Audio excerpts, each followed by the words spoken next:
Olá, seja bem-vindo a mais um vídeo aqui no canal, onde nós daremos continuidade aos nossos estudos históricos.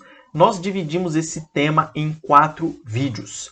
O primeiro nós já falamos, nós fizemos uma linha do tempo do Antigo Testamento.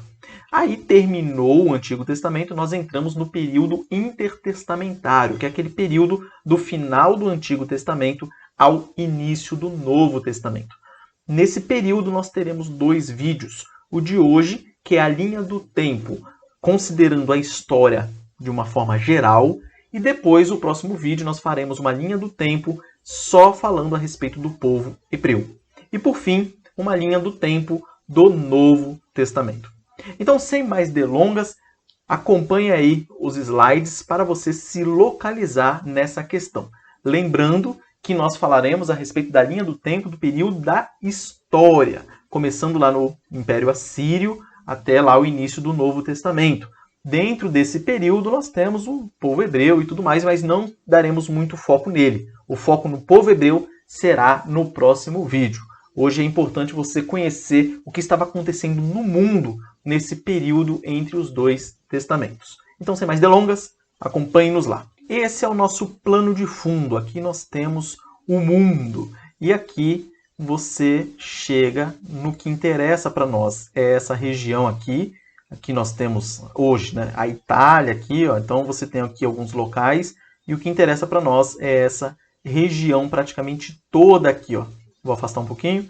Essa região inteira é o que interessa para nós. Então nós já falamos um pouco a respeito disso, mas é bom relembrar. Aqui nós vemos na imagem o Império Assírio. Foi aquele império que destruiu a capital do Reino do Norte, que era Samaria, acabando praticamente com o Israel do Norte, sobrando apenas o Israel do Sul, chamado de Reino de Judá.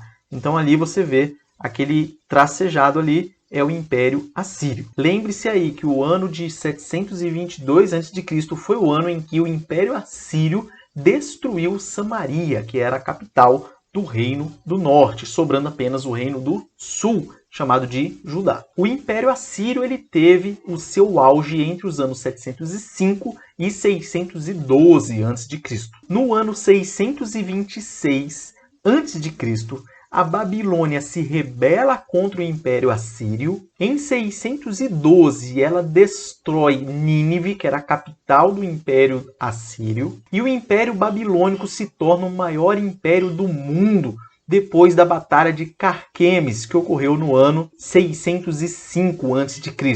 No final deste ano de 605, foi quando Nabucodonosor destruiu Jerusalém e levou para o exílio babilônico alguns do povo hebreu, dentre eles Daniel. O Império Babilônico ele durou do ano 626 ao ano 539 a.C. Em 539, o Império Babilônico cai perante o Império Medo-Persa.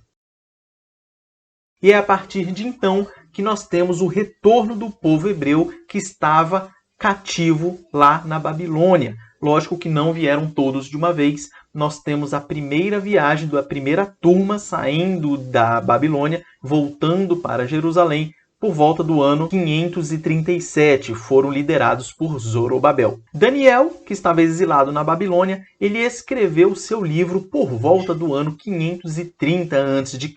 E é interessante como no livro de Daniel, no capítulo 7, nós vemos ali suas profecias relacionadas aos impérios que ainda viriam. Ali na sua profecia, você vai reparar que o leão com asas, que ele chama lá, se relaciona ao Império Babilônico, o urso se relaciona ao Império Medo-Persa, o leopardo se relaciona ao Império Grego e, por fim, o quarto animal, que ele chama de terrível, espantoso e muito forte, com grandes dentes de ferro e com 10 chifres, se relaciona ao Império Romano. O Império Medo-Persa, que destruiu o Império Babilônico, ele quis expandir o seu território e nessa expansão ele acaba tendo que enfrentar os gregos. E uma de suas batalhas contra os gregos ficou bem famosa, que é a batalha chamada de Batalha de Termópilas, que ocorreu por volta do ano 480 a.C. Esta batalha dos medo-persas contra os espartanos foi aquela batalha que deu origem ao filme 300. É interessante esse episódio, se você não assistiu esse filme, assista. Você vai perceber que o rei interpretado ali pelo Rodrigo Santoro, o brasileiro, ele é o rei Xerxes, também chamado Assuero. O livro de Esté, entre os capítulos 1 e 2, foi o período em que o Assuero, Xerxes, ele volta da batalha lá contra os gregos e se casa com Esté. Partindo para a região da Grécia, você vai reparar que na parte norte ali, você tinha diversas tribos. Tribos essas que os gregos chamavam de bárbaros. Esses eram os macedônios. No ano 357 a.C., Felipe II conseguiu unificar aquelas tribos do norte, dando início ao reino da Macedônia. Em 338 a.C., os macedônios enfrentam um exército formado por uma coligação entre as cidades gregas de Atenas e Tebas. Esse embate recebeu o nome de Batalha de Queroneia. No ano 336 a.C., Felipe II ele é assassinado. Quem assume o seu lugar é seu filho chamado Alexandre. Ele teve como seu professor um dos maiores filósofos que já existiram na história da humanidade, que foi Aristóteles. Alexandre expandiu o seu território, saiu dominando tudo e muito rápido, e por isso ele recebeu o nome de Alexandre o Grande. O Império Persa cai justamente para o Império Macedônio, comandado por Alexandre o Grande. Alexandre o Grande ele foi o responsável pela helenização, que nada mais era do que a divulgação da cultura e da língua grega pelos povos onde eles invadiam. Esse dado é muito importante para nós entendermos o vídeo seguinte, quando nós falaremos a respeito do povo hebreu. Então, guarde bem esse dado da helenização. No ano 323 a.C., Alexandre o Grande morre. Quando ele morreu, 4 dos seus generais dividem o reino macedônio. Na Macedônia ficou Cassandro. Na Trácia e Ásia Menor ficou Lisímaco. A Síria ficou com Seleuco, e esse dado também ele é muito importante. A Síria com Seleuco. E o Egito ficou com Ptolomeu. Esse dado também é muito importante para nós entendermos o vídeo da semana que vem.